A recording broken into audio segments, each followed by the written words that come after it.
"Deploy reactive shielding, now!" barked Ambassador Vorsk Talek as his armor's plates clicked into engagement lock, kinetic buffers surging with heat. Across the chamber, containment fields shimmered to life like cage thunderstorms, shielding species who had learned, painfully, that words in this hall could be as dangerous as warheads. And yet, at the heart of it all, stood a man wrapped in stitched fabric. Commander Aldrich Vane didn't flinch. He didn't raise his voice. He didn't shield his throat, chest, or mind. He simply shifted his weight, one foot angled slightly, as if this entire diplomatic theater was a floor he'd memorized long ago. In a galaxy armoring itself into oblivion, Vane looked almost unfinished, like someone had forgotten to give him claws or plating before pushing him into the pit. Around him the Senate chamber spiraled with gravity-stabilized tiers, stacked like the petals of a closed iron flower. Every species had modified its delegates' platform to mirror its evolutionary paranoia: acidic mist barriers, spike-backed hover cradles, full-body psionic shells, and glistening shell fortresses coated with ancestral kill marks. The Errand Syndicate levitated behind translucent neural veils, their minds insulated by refracted thought walls. The Silk Hive flickered inside containment spheres layered in lattice-locked quantum compression. The Drav Collective, towering and scaled, were coiled into mechanical socket thrones, inscribed with star law etchings older than most species in the chamber. And then there was Vane, one thread-woven jacket, no gauntlets, no cranial shield, no external life support, just open skin and exposed eyes. "Is this ceremonial suicide?" whispered a delegate from the vaporous Grenexus Collective, reconfiguring itself into a question mark mid-air. "No," said Arch-Efficient Colveron softly, adjusting the neural filaments wrapped around his occipital ridges. "It's human diplomacy." Colveron had seen it before, once. The Terrans didn't play by strength vectors or intimidation matrices. They survived in contradiction. They disarmed by disarming themselves. The chamber's tension simmered beneath the thick pressure veil, but before it could boil into the usual accusations, Vane stepped forward, uninvited, unprompted. He raised a wrist-linked data relay, projecting a shimmering grid of energy signatures into the chamber's plasma display.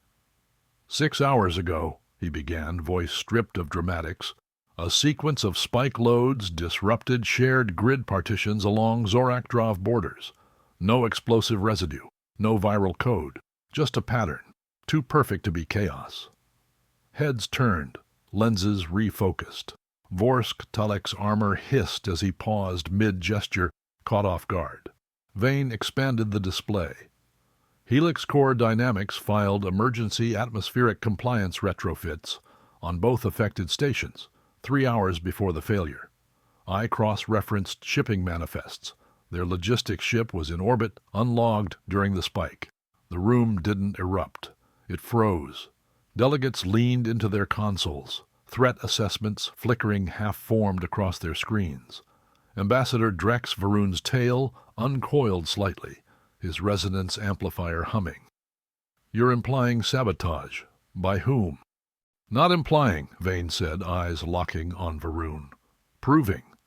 The pattern repeats in their retrofit logs, every 12 cycles, like clockwork. They're not fixing systems. They're priming them."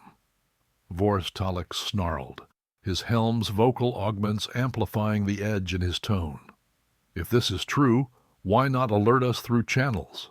Why stand here like a target?" "Because channels are compromised," Vane replied. "And I don't need armor to make you listen." Colveron's filaments flickered. He tapped a glyph, pulling Helix Core's retrofit records, time-stamped, incomplete, suspiciously sparse. "He's right," he muttered to his adjutant. "The timing aligns." The chamber shifted, not into accusations but questions. The Grenexus Collective flickered into a vague exclamation point. A Phloxian delegate blinked their telekinetic shield down, peering at Vane. Revok Tars, seated in the corporate tier, stood slowly. You're a cloth-wrapped analyst, with no clearance for this data. How did you access it? Open-source logs, Vane said. The kind Helix Corps forgot to bury when they privatized the diagnostics 3 cycles ago. Varun's tail arced toward Vane. Not a threat, but a pointer. If this is priming, what's the trigger? Vane met his gaze. Your reaction. They're betting you'll escalate before you investigate. The room stilled, not through fear, but through the weight of a challenge issued. Vane didn't sit. He didn't retreat. He stood, unshielded, as the armored galaxy around him began to question its own reflexes, and no one could stop watching him. Sector 12 just darked out. That's the 3rd node in under 2 cycles. Ambassador Vorsk Talek's voice cut across the Senate chamber like a thermal blade, devoid of preamble or civility. His words triggered a cascade of heads-up displays, lighting up with crimson alerts, system diagnostics blooming like invasive weeds across every delegate's console. Across the chamber's curved platforms, exosuited delegates shifted in their reinforced thrones, twitching appendages, hardened gazes, and realigned plating, betraying the rising tide of martial impulse. Commander Aldrich Vane didn't move. He sat where he had during the last session, without armor, without escorts, without even the sheen of artificial fear. But this time, he wasn't being ignored. Not entirely.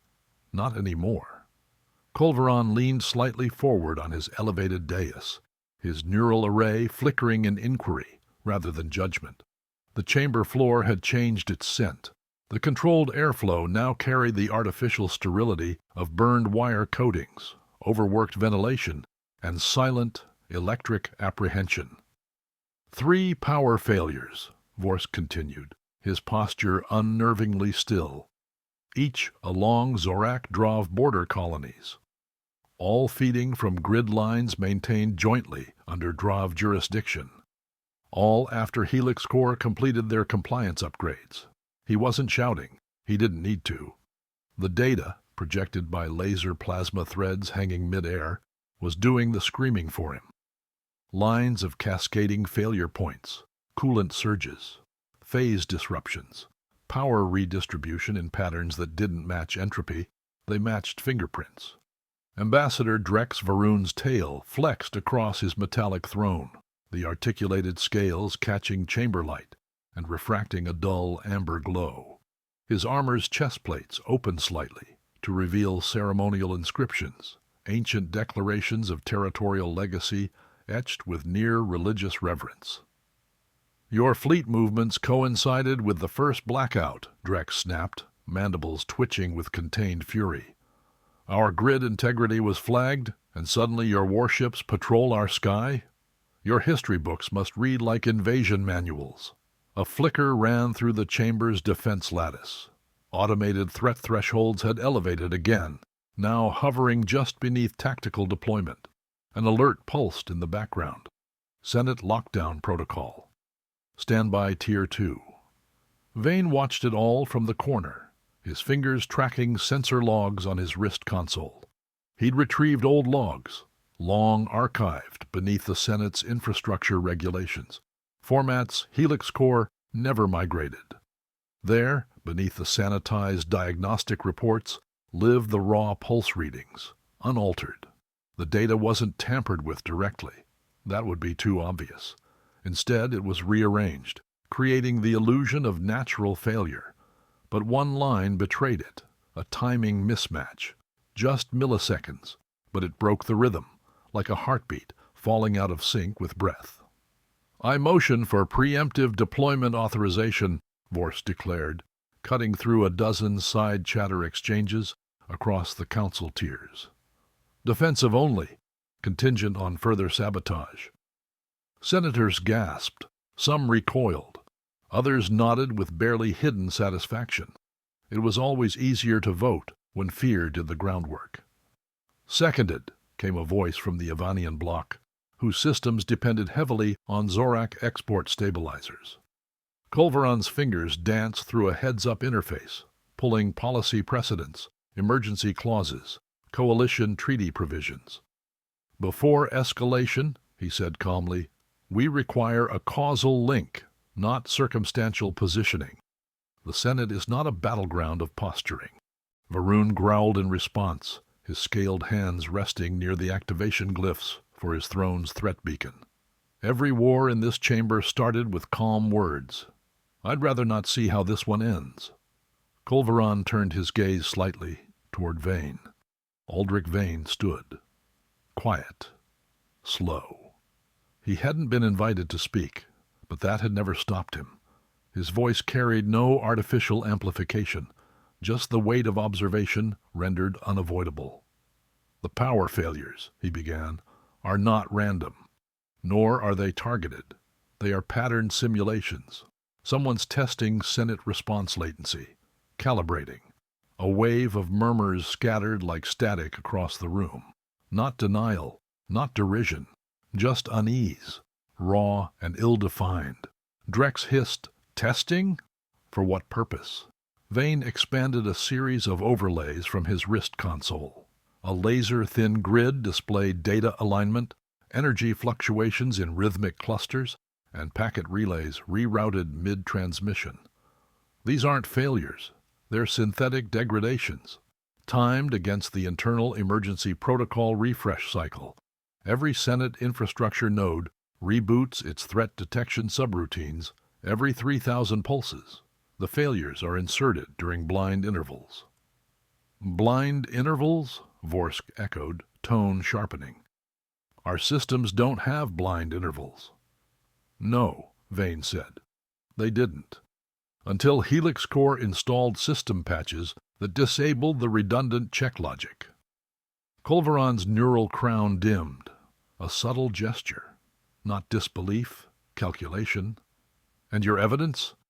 Rivok Tars finally spoke, seated alone in the corporate tier, arms folded in a calm that betrayed nothing. His uniform gleamed, not with military pride but financial insulation. A coincidence of logs? An unaudited theory? I submitted a request for access to Helix Core's change logs, Vane said. 4 days ago. No reply. Rivok raised a brow. Security protocols. You're not cleared for contractor back-end access. That's convenient, Vane replied. So you're saying I'm not cleared to audit changes you authorized to alter critical Senate systems? Vorst took a step forward, one armored boot ringing against the alloy tiles. If your theory's correct, then who benefits? Neither Zorak nor Drav gain from escalation. Unless someone else profits from both sides preparing for war, Vane said flatly. The chamber's temperature seemed to drop. Delegates paused, recalculating. Markets, manufacturing, contracts. Rivok didn't blink. War doesn't benefit us. It delays shipping. It destabilizes logistics.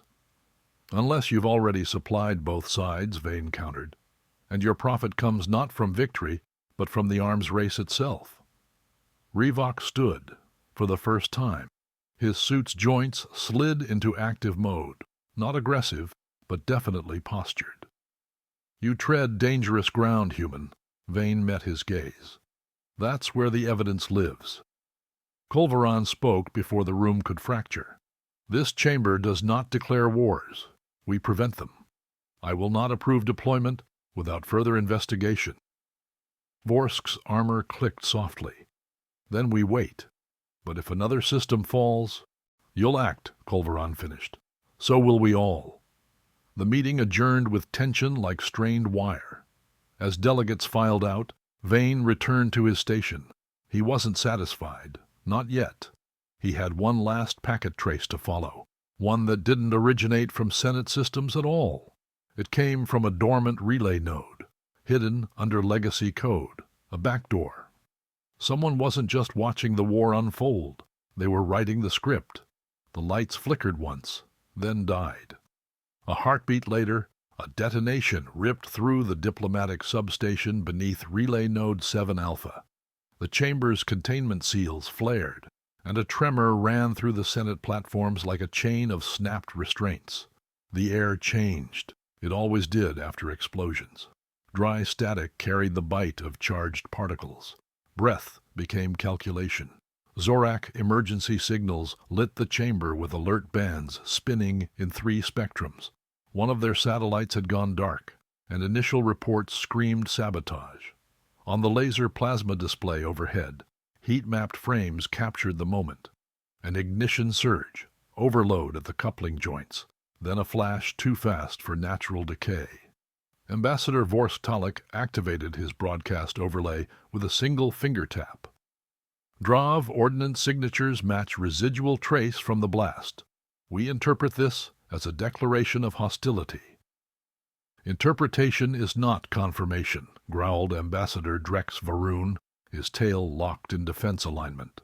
No Drav weapon carries those modulation patterns, unless your systems read shadows as missiles. The chamber rumbled again, though not from an explosion. This time, it was the Senate's high-risk protocols engaging. Lockdown tiers activated in sequence, first civilian platforms, then Defense Council tiers, and finally, the observer galleries. Automated response drones hovered behind protective lenses, each carrying compliance tags and silent warning. Across the Senate's border tracking interface, 3 sectors flared into crimson status. Communications between Drav and Zorak vessels dissolved into digital fog. Jamming vectors pointed both ways. Kolvarin, from his elevated perch, issued a neutral override. We are not authorizing military engagement until independent verification is completed. But the room had already shifted into preparation mode. Drones mapped every delegate's position. Emergency fields adapted to counter species-specific vulnerabilities. Security spirals crawled from hidden ducts, their surfaces coated in reactive polymers.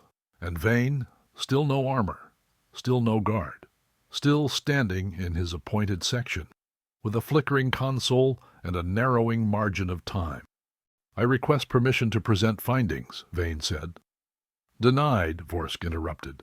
Your input has already escalated tensions. We don't require guesswork. Varun said nothing. His eyes never left the heat-saturated telemetry slowly cycling overhead. Kolvarin hesitated, fingers twitching above the access pad. He wasn't afraid. But granting the human another moment before the chamber processed its grief with warfare might look like favoritism. Vane stepped back, tapping his datapad. The power readings didn't match the node's standard configuration. There was no chemical residue, no visible breach. Just a thermal signature inverted mid-cycle. That wasn't destruction. That was erasure. The chamber lights dimmed as a system-wide evacuation drill initiated. Protocol, they called it. A test run. No one ever believed the simulation mattered. Until now. Vane joined the designated evacuation corridor. What he hadn't accounted for was its design, built for armored delegates. No atmospheric softening, no stabilizing fields, just hard angles and speed. He slipped mid-run. His shoulder slammed into the reinforcement rail, and the impact knocked the air from his lungs with such force he nearly blacked out. Through watery vision he spotted something spinning across the corridor floor, a node capsule, flickering weakly, rolling toward the emergency vent. He dove after it, pain igniting across his ribs like splinters behind skin. His fingers closed around the capsule just before it vanished into suction. The corridor lights resumed. The drill ended. No one noticed he hadn't made it out.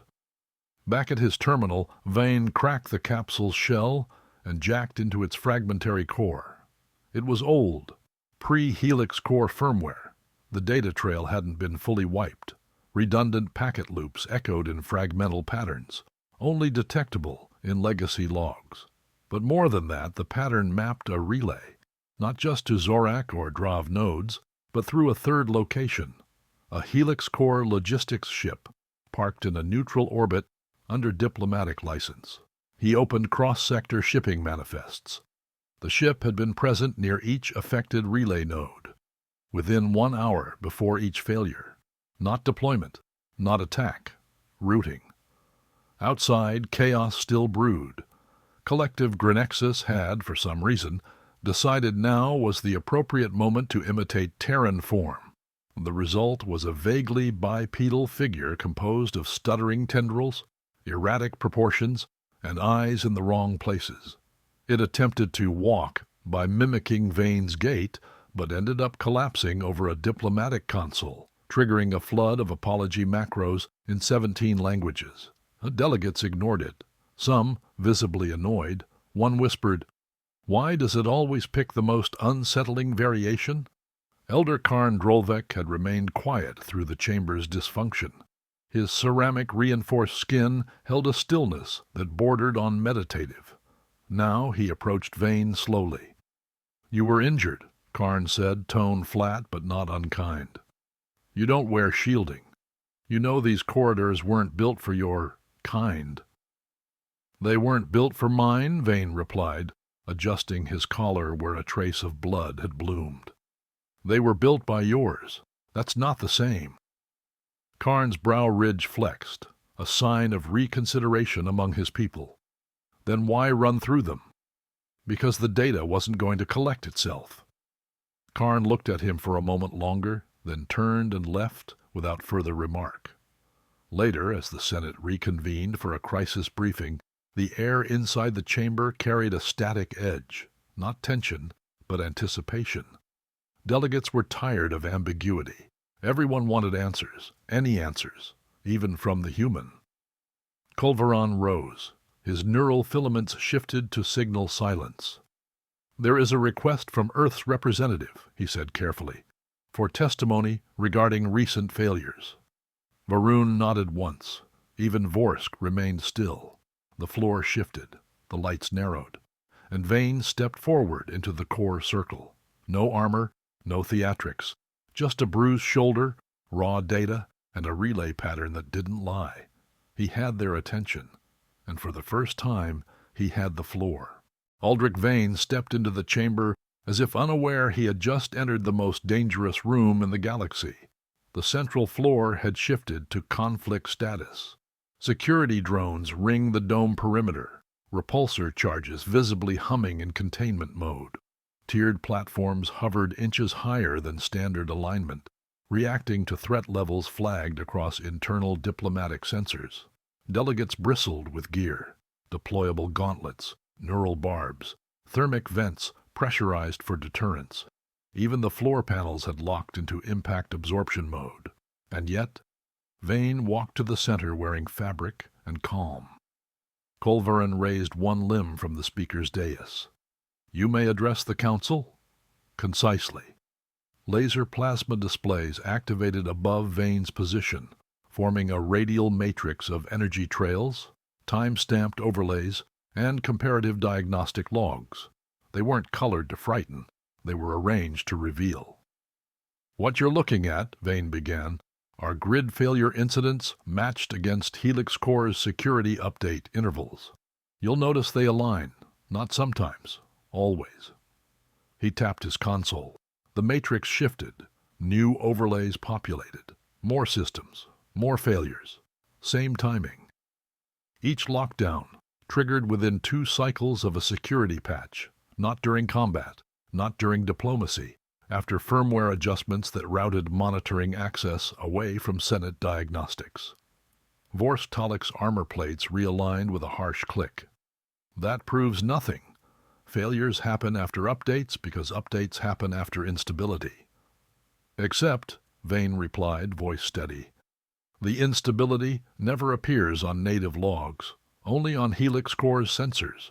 Logs they control, errors they identify, crises they are first to respond to."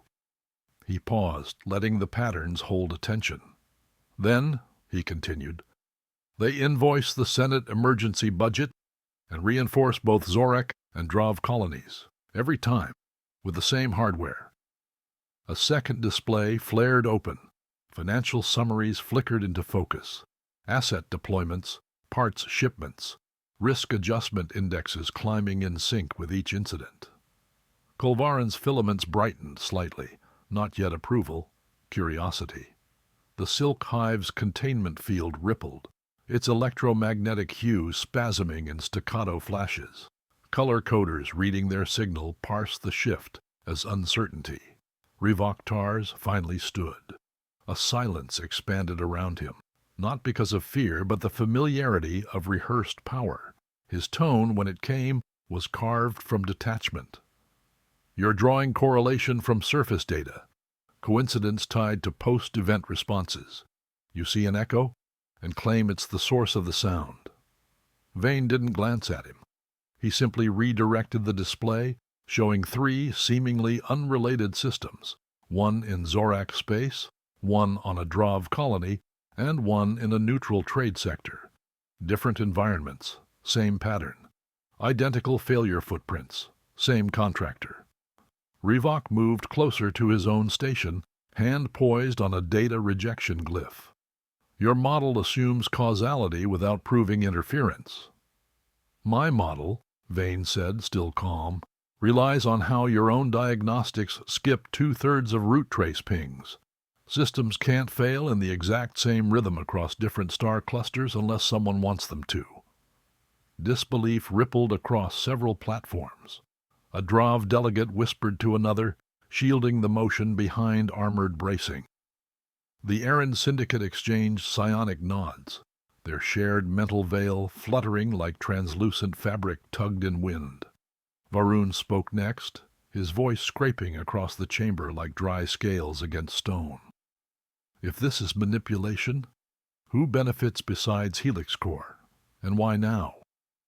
Vane leaned forward. Helix Corps' earnings from Senate emergency provisioning have tripled in the last 4 cycles. Their recent expansions into resource extraction, surveillance grid integration, and weapons telemetry, coincidentally approved after each crisis, suggest they're not reacting to instability. They're farming it. Kolvaron's interface pulsed. A new report scrolled across his heads-up. Unauthorized access detected. A ping from the neutral systems, minor, easily overlooked, but present. Farming instability, Revok repeated, chuckling. Your species has a flair for drama, and yours has a talent for deflecting under audit, Vane replied. Tell me, why was a Helix Corps logistics ship near each affected node hours before the incident? They weren't deploying materials, they weren't extracting survivors, they were quiet, logged as standing by. Because we were monitoring threat response protocols, Revok snapped. Exactly, Vane said. You weren't watching for failures. You were watching for the reaction. How fast, how hard, and where. Like a thief testing locks before deciding which door to break. Varun's tail lashed once, sharp enough to scratch his platform. Why delay deployment approval then? Why not push for open war? Because full war burns both sides beyond profitability, Vane answered. But skirmishes? Controlled flare-ups? They maintain contracts, justify spending, and avoid total collapse. The room stilled, not silent, not tense, just considering. Kolvaron's attention shifted toward the side feeds. Drav patrols had pulled back from their original aggression points. Zorak vessels, while still armed, had not crossed the threshold. Something had halted the momentum, not surrender, not peace. Confusion. The Silk Hive's field flickered again, this time the pattern coded to doubt. Assuming your story holds, Revok said, now edging toward rhetorical fencing, you have no direct line between our infrastructure access and these so-called seeded triggers. You're right, Vane nodded. I don't. Not yet. But you do. He raised a wrist-linked data relay. This is a core node from Substation 7 Alpha. Retrieved during the evacuation drill, it holds echo traces, pre-event relay scans, the kind that only someone with upstream permissions could access. Revok's confidence dimmed for a breath. Just one. Enough. Kolvaron tapped his panel. Senate will suspend immediate strike approvals pending independent forensic review. The Council will summon Helix Corps' executive security team for inquiry. Revok's jaw tensed. You're letting an unarmored analyst dictate Senate action? Colveron didn't respond directly. He looked at Vane. "Do you have more data?" Vane lowered his relay. "I haven't even started." From the side tier, the Grenexus Collective attempted another human imitation, now taller, limbs too symmetrical, and wearing what appeared to be a sash, labeled Truth. It tripped over a projector stand and dissolved into motes. Delegates barely reacted. They were still watching the man with no protection stand taller than the walls they'd built around themselves. And the silence between protocols grew louder. The first shot wasn't announced. A sudden ignition burst, registered on 5 separate Senate surveillance satellites, orbiting the border between Zorak and Drav control sectors. One patrol cruiser, a Drav model designed for defensive surveillance, went dark mid-ping. Not disabled, obliterated. No distress signal, no countermeasure deployed. Just a smear of ionized debris hanging in vacuum like a warning painted in ash. By the time the image reached the Senate chamber, Zorak fleet formations were already adjusting trajectories. Senate systems screamed in layered protocols. Emergency override, auto-lock security brackets. Containment platforms retracted into defensive posture, flooding the lower hemisphere with transparent shielding, woven from phase-tethered lattice bonds. On screen, interstellar positioning grids showed Zorak warships flooding corridor lanes once held neutral by treaty. Drav units regrouped near 2 agricultural satellites, civilian populations beneath them scrambling for atmospheric bunkers. Colveron rose with his neural crown pulsing in warning cadences, yet his voice didn't cut through the uproar. Ambassador Drex Varun had activated combat signalers from his station, tail arched and quivering with restraint. "You fired on a patrol ship under Senate flag," he hissed, each word honed like a threat forged in tradition. Vorst Talek didn't flinch. That vessel rerouted its identification transponder. The ping aligned with known interceptor profiles. You forged your neutrality and got caught in the lie. Your weapon tore open a civilian sensor ring. There were 24 unarmed technicians on board. The chamber dissolved into chaos. Defense platforms activated automated locks. Heads-up displays rained data overlays onto panicked consoles. The Grenexus delegate accidentally triggered a flight pattern loop and briefly hovered upside down before collapsing into an anxious swirl of neural confusion. No one laughed this time. The Senate was tipping, and Aldrich Vane was already moving. Not to his desk, not to a console. He walked straight into the broadcast relay core buried beneath the observation tier, barely above the heat dispersal layer where only maintenance drones ever dared linger. The override panel was archaic, scratched, unremarkable, and human. Buried during the era when Earth still had voting status, before resource quotas, before strategic neutrality, before they were shoved into the corner as a threat no one wanted to admit they feared. Vane accessed it with a security code no other species had reason to remember, one built on the Unified Earth Delegation Protocol, encoded in Terran logic paths considered outdated by current standards.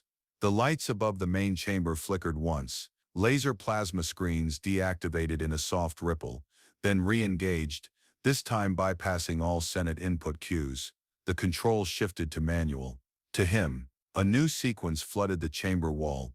Encrypted transmission logs, origin, helix core dynamics, time-stamped exactly 3 hours before each major grid failure. Internal, not shared, not external telemetry. This was operational command traffic. Revok TARS froze mid-step, the motion barely visible but enough to shift the chamber's attention. Vane's voice transmitted directly through the primary relay, pattern injection protocols, initiated from Helix Core vessels stationed under diplomatic protection, each packet embedded with trigger loops matching system reboot cycles. The stream continued, each system breakdown followed by rapid contract approvals, resource shipments, and increased presence of Helix Core security forces. Side-by-side comparisons mapped failures against material gain. 3 nodes rerouted communications traffic before failure. That redirection passed through Helix Core-owned satellites logged as inactive. On screen, resource manifests bloomed into stark clarity. Defense grid parts rerouted, surveillance modules installed, all funneled through supply channels authorized during prior emergencies that Helix Core orchestrated. Why? Vane asked rhetorically, his voice not rising, not demanding, just stating, because full-scale war is unpredictable, but controlled instability, that's an industry. Silence cracked across the room. Even automated defense routines paused, detection protocols failing to define the correct threat vector. Varroan spoke first. You staged every failure, every near conflict, for profit. His words weren't shouted. They didn't need to be. He was watching his entire strategic model unravel under its own manipulation. Vorsk stepped forward, one arm raised not in defiance but realization. We were being puppeted. Revok Tars didn't answer. He tapped his complate. No response. His internal lines were being ignored. Vane emerged from the access corridor, walking calmly back into the chamber.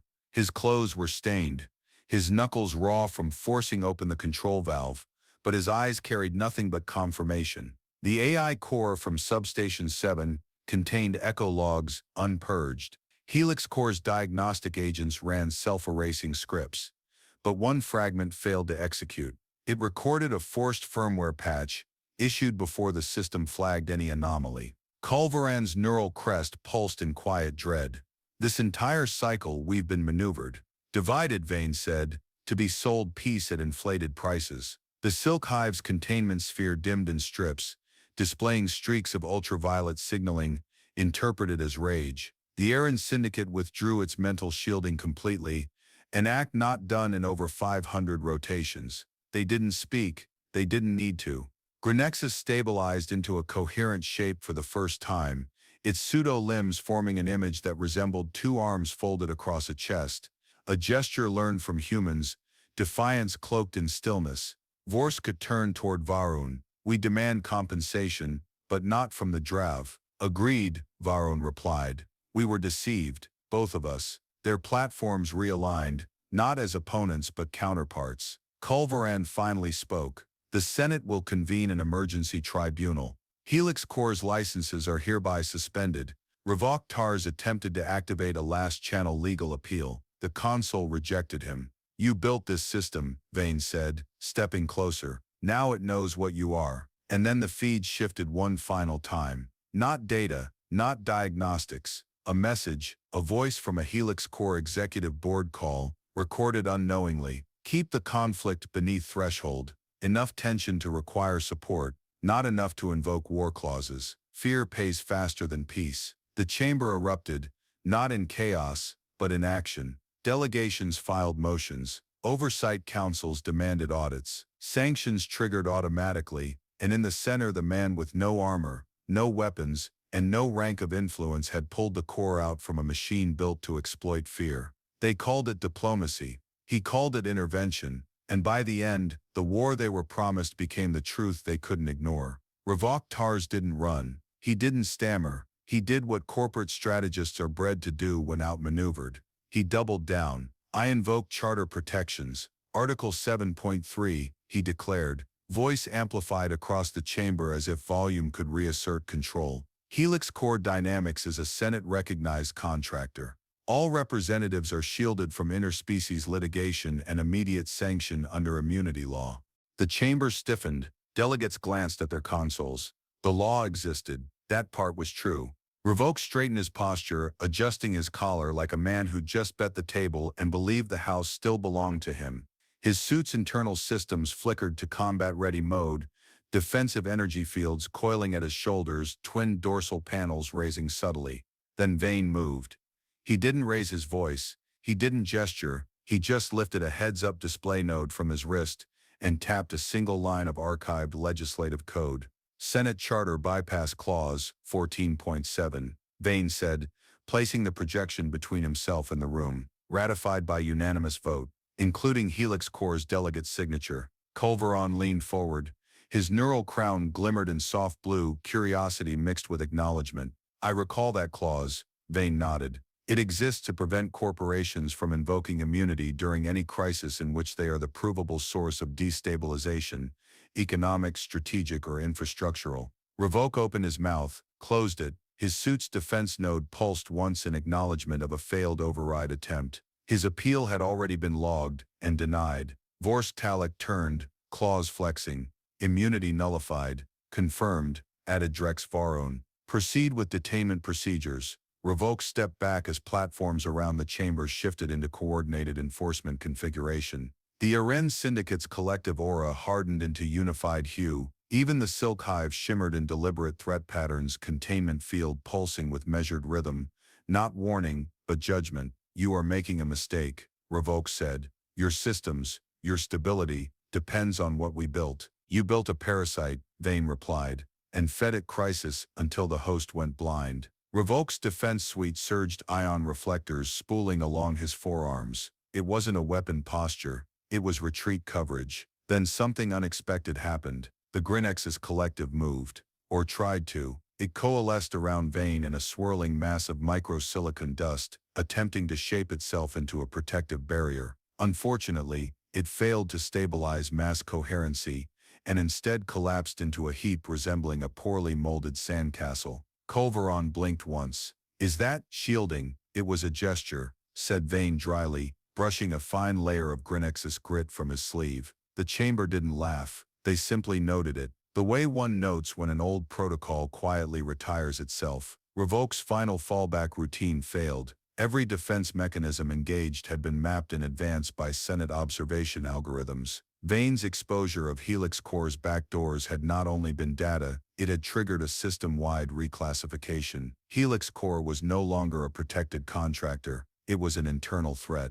Silk Hive did something else. Slowly, with deliberate intent, they dimmed their containment field. Not entirely, but enough that their gaseous core became visible for the first time in decades. No delegation had seen that before. It was a symbolic act. They weren't defending themselves from the human. Culveron stood. By authority vested in the Speaker's chair, I declare Helix Core dynamics in violation of interstellar peace provisions. All Senate contracts are hereby suspended, pending full audit and tribunal proceedings. Revoke Tars sat, or rather, he folded. The suit's rigidity couldn't hide the slumping angle of a man whose network had disintegrated beneath his command. Aldrich Vane didn't step back. He turned toward the council floor. We need a halt to all military allocations, he said, addressing the room, not with urgency but with measured weight. No more arms funding, no new reinforcements, no logistical expansions until we've cleaned the rot from the foundation. And who would oversee that? Asked a delegate from the outer tier. Not hostile, just uncertain. Vane met Culveron's gaze. I submit a motion, Culveron said, hands folded before his console, appointing Commander Aldrich Vane to the Strategic Mediation Council, with emergency oversight authority over all contract governance protocols. No objections were raised. Not from Zorik, not from Drav, not from any bloc previously aligned with Helix Core's supply chains. The only sound came from a silent shift in energy, the click of internal systems resetting expectations. The vote passed with full quorum. Laser plasma display nodes across the chamber updated instantly. Vane's title shifted from Provisional Earth Delegate to Council Mediator, Tier Alpha Oversight. No fanfare, just recognition. Elder Karn Drolvek, seated motionless in his observation tier, finally spoke. You walked into this room without protection, not out of arrogance, but because you knew the armor everyone else wore hid more than it revealed. I walked in, Vane said, because someone had to, and because I knew I wouldn't have to walk alone for long. The chamber sat still for a beat. Then heads turned not toward Vane but toward each other, toward decisions long overdue, toward reforms that had waited far too long for someone without a shield to finally call the bluff. And so the collapse of a strategy built on manipulation gave rise to something else, not fear. Structure. 3 cycles had passed since the tribunal. The chamber that once pulsed with barely restrained hostility now echoed with quiet recalibration. Delegates walked differently, not with the thunder of self-importance, but with the alert poise of beings aware they might have been wrong. Protocols hadn't changed overnight, but posture had. In the central concourse, the Aren Syndicate unveiled their energy-efficient shielding initiative, a translucent veil shimmering faintly in ambient light. Though they claimed the adjustment was designed to reduce internal feedback loops, the visible shift was impossible to ignore. For the first time in recorded Senate sessions, Their delegates' outlines could actually be seen: heads, shoulders, the slight flex of spines adapted for telepathic conductivity. The official documentation called it a low field adjustment. Unofficially, it was a signal, one inspired by fabric, not armor. The Zorak Imperium followed suit, although not without disclaimers. Their diplomats emerged in newly designed exosuits that muted traditional dominance cues. The color was muted, their plating flatter, and ceremonial aggression modules removed. Reduced aggression configurations, they explained, as though the phrase itself were a defense mechanism. Fewer lights, fewer warnings, more listening. On Tier 7, a set of Floxian delegates recited from a freshly published text titled Dialectics of Exposure, a study of human strategic vulnerability. "We are what we protect," one read aloud to the chamber, "but we are also what we fear enough to protect against." The quote attribution was simple: Vane, the Drav Collective, and Zorak Imperium, once bitter rivals, now coordinated joint dismantling operations across Helix Core's black market logistics routes. Their engineers mapped hidden caches of stockpiled war tech and redirected surplus energy platforms back into civilian infrastructure grids. It was the kind of project that would have triggered alarms just months earlier. Now it passed without a single dissenting motion. Grenexus, ever inspired by confusion, had made another attempt at humanoid mimicry. The result was an improvement. Their frame held for more than a few seconds, though the knees bent the wrong way, and the simulated skin tone shifted color based on the lighting. The face had two mouths, neither opened in sync. Still, they bowed, if awkwardly, whenever Vane passed. Commander Aldrich Vane, now officially Strategic Counselor Vane, declined an escort, declined armor, declined the ceremonial sash Culverin offered him on the day of his confirmation. He still wore the same stitched jacket. He still carried no shield. Culverin summoned him to a closed council chamber. No observers, no records, just two delegates sitting across a modular table whose surface displayed only neutral ambient maps. "Why?" Culverin asked, after several long seconds of contemplative stillness. "Why walk into a room full of armed species with nothing to deflect a blade?" Vane leaned back, hands resting on the table, fingers interlocked without tension. "Because armor doesn't hide fear," he said. "It shows it, layer by layer." Culverin's neural strands pulsed in a soft, curious cascade. "You expected them to follow?" "No," Vane replied. "I expected them to notice." Culverin considered the phrasing. "You believe vulnerability is strength?" "Not strength," Vane corrected. "Trust. When you show everything, there's no bluff to read. No mask to interpret, no barrier to blame." Outside, the Grenexus model stumbled into a corner, adjusted its two left arms, and reset its orientation toward the chamber's central walkway. The error correction triggered a flurry of supportive affirmations across its neural cloud. Someone had finally stabilized their elbow joint. Progress. Delegates once trained to walk in wide arcs around the human, now simply made space. They no longer stared. They adapted. Vane's presence no longer shocked. It calibrated.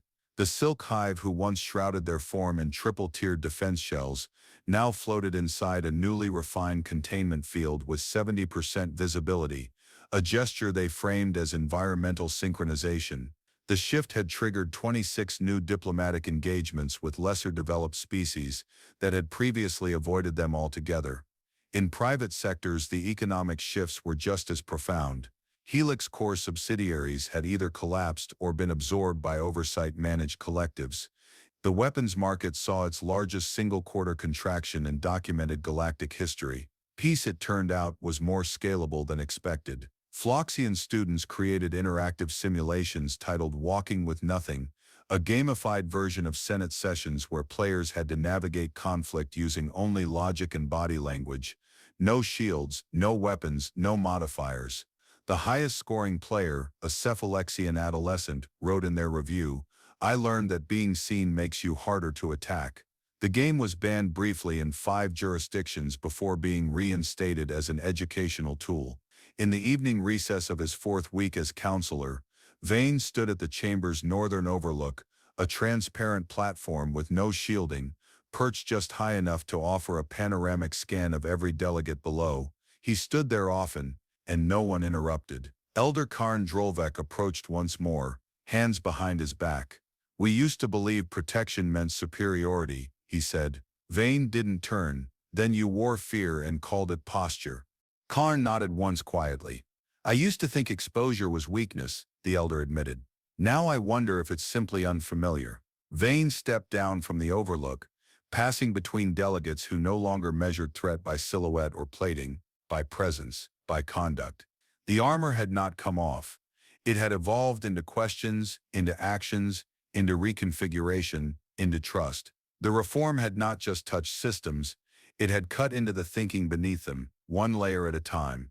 The corridor was quiet, not with emptiness, but intent. Aldrich Vane walked toward the high chamber without escort, unflanked, untouched by shielding of any kind. The corridor's defensive turrets, once calibrated to detect body heat fluctuations and trace weapons, now sat dormant, not deactivated, just reprogrammed. Observation had replaced paranoia. The negotiation scheduled today was not small. Two militarized factions, the Kelvar Dominion and the Raygari Compact, had staked claim over the same AI migration corridor, a narrow data transit lattice threading through 6 resource-rich systems. The corridor wasn't just infrastructure, it was intelligence movement, strategic foresight, and silent power. 3 cycles ago, this would have erupted in orbital barrages before the first envoy even arrived. But today the chamber was full and expectant, not of war but of something they hadn't anticipated learning from Earth: restraint. Vane stepped through the entrance arch, wearing only a simple black jacket. No pressure deflectors, no atmospheric buffer, not even reinforced boots, just cloth, breath, and a mind trained on truths. Heads turned. The Kelvar ambassador, layered in angular threat signal plating, paused mid-motion, sensors dimmed across his back. He reached to deactivate his side thrusters, letting them cool. Not a gesture of peace, just reaction to presence. On the opposite tier, the Raygari Compact's envoy, encased in reflex-scale armor, released his exhale through uncompressed vents. His posture dropped by 3 degrees, enough to mark a shift. Vane hadn't spoken yet. Kolveron, seated at the moderation dais, nodded once toward the human. "You may begin." Vane didn't address the claims. Not immediately. Instead, he opened a heads-up display above the central platform, filtering both factions' communication logs through a transparency grid. Routes, times, overlaps, mapped plainly, without accusation. "You're not fighting over ownership," he said. "You're reacting to cross-signal misreads introduced by a misconfigured relay left behind by a collapsed third party. Neither side pushed first.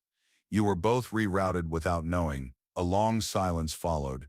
Delegates leaned forward, not out of disbelief, but recognition. "The solution," Vane continued, "is shared jurisdiction over the corridor's temporal sync nodes. Install neutral arbitration AI, verify packet flow, enforce co-authenticated passage, shared access, divided risk." No rebuttal came, no escalation, no rise in chamber pressure. The Kelvar ambassador deactivated his outer plating. The Raygari followed.